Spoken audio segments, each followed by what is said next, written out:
बिस्मिल्लाहिर्रहमानिर्रहीम। अस्सलाम वालेकुम।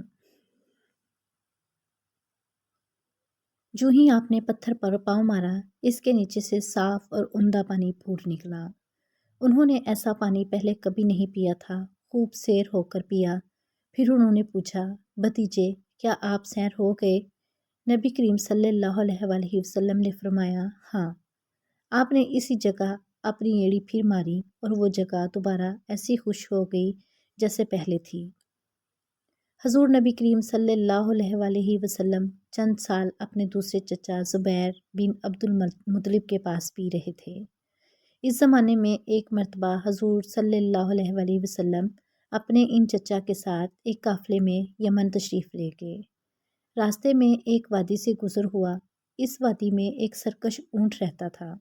गुज़रने वालों का रास्ता रोक लेता था, मगर जो ही इसने नबी करीम को देखा तो फ़ौरन बैठ गया और ज़मीन से अपनी छाती रगड़ने लगा। आप अपने ऊँट से उतरकर इस पर सवार हो गए। अब वो ऊँट आपको लेकर चला और वादी के पार तक ले गया। इसके बाद आपने इस ऊँट को छोड़ दिया। ये काफ़िला जब सफ़र से वापस लौटा तो एक ऐसी वादी से इसका गुज़र हुआ जो तूफ़ानी पानी से भरी हुई थी। पानी मौजें मार रहा था। ये देखकर आपने काफ़िले वालों से फरमाया, मेरे पीछे पीछे आओ। फिर आप इत्मीनान से वादी में दाखिल हो गए। बाकी लोग भी आपके पीछे थे। अल्लाह ताला ने अपनी कुदरत से पानी खुश्क कर दिया और आप पूरे काफ़िले को लिए पार हो गए। काफ़िला मक्का पहुंचा तो लोगों ने ये हैरतनाक वाक़यात बयान किए। लोग सुनकर बोल उठे, इस लड़के की तो कुछ शान ही निराली है। इब्ने हशाम लिखते हैं, बनु लहब का एक शख्स बहुत बड़ा क़ियाफ़ाशनास था, यानी लोगों की शक्ल सूरत देखकर इनके हालात और मुस्तकबिल के बारे में अंदाज़ा लगाया करता था।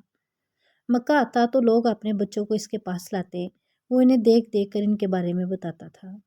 एक बार ये आया तो अबू तालिब आपको भी इसके पास ले गए और इस वक्त आप अभी 9 उम्र लड़के ही थे। क़ियाफ़ाशनास ने आपको एक नज़र देखा, फिर दूसरे बच्चों को देखने लगा। फारग होने के बाद इसने कहा, इस लड़के को मेरे पास लाओ। अबू तालिब ने यह बात महसूस कर ली थी कि क़ियाफ़ाशनास ने इनके भतीजे को अजीब नज़रों से देखा है, लिहाजा वो आपको लेकर वहाँ से निकल आए थे।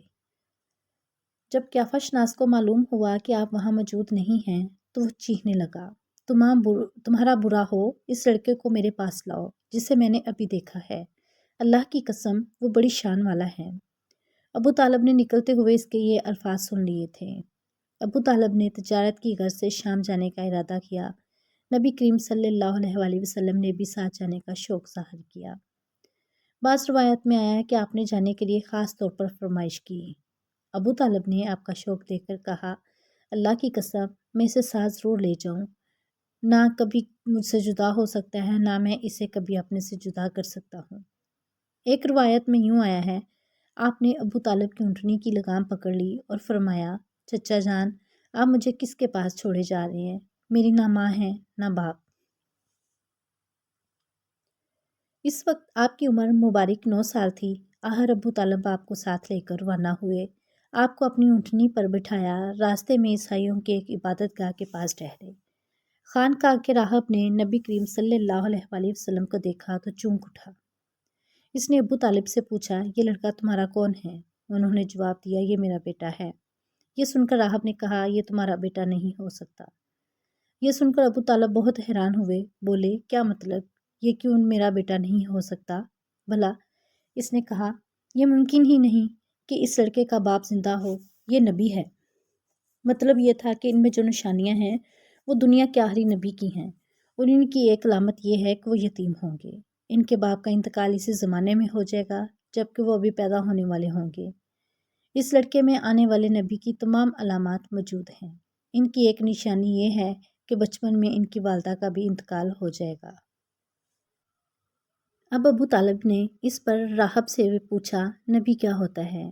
राहब ने कहा, नबी वो होता है जिसके पास आसमान से खबरें आती हैं और फिर वो ज़मीन वालों को इनकी इत्तला देता है।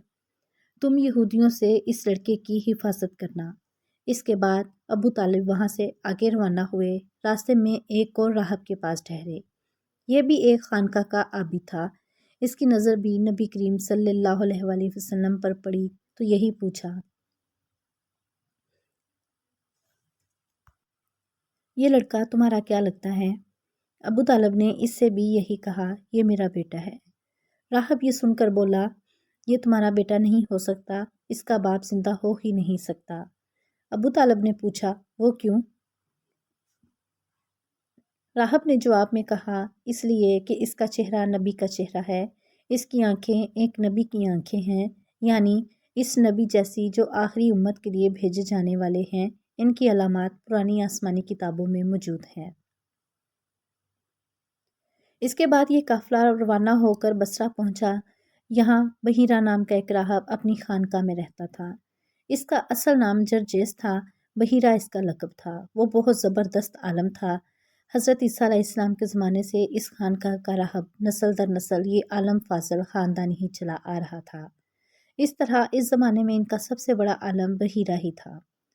قریش کے لوگ اکثر بحیرہ کے پاس سے گزر کرتے تھے، مگر اس نے کبھی ان سے کوئی بات نہیں کی تھی۔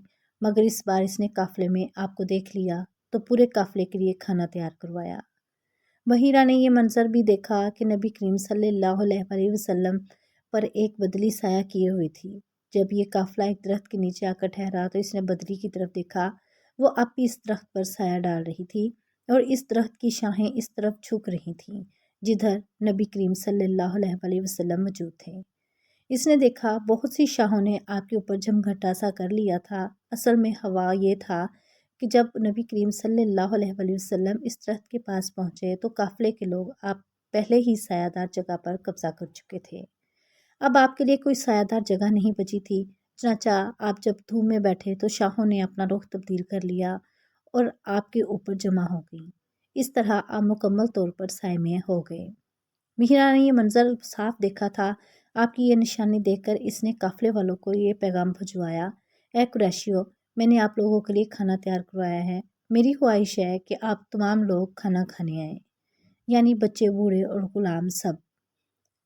بحیرہ کا یہ پیغام سن کر قافلے میں سے ایک نے کہا، اے بحیرہ، آج تو آپ نیا کام کر رہے ہیں، ہم تو اکثر اس راستے گزرتے ہیں، آپ نے کبھی دعوت کا انتظام نہیں کیا، پھر آج کیا بات ہے؟ بحیرہ نے انہیں صرف اتنا جواب دیا، تم نے ٹھیک کہا، لیکن بس آپ لوگ مہمان ہیں اور مہمان کا اکرام کرنا بہت اچھی بات ہے۔ اس طرح تمام لوگ بحیرہ کے پاس پہنچ گئے، لیکن اللہ کے رسول صلی اللہ علیہ وسلم ان کے ساتھ نہیں تھے، انہیں پڑاؤ ہی میں چھوڑ دیا گیا تھا۔ سیرت النبی کا باقی حصہ کل لے کر حاضر ہوں گی، تب تک کے لیے اللہ حافظ۔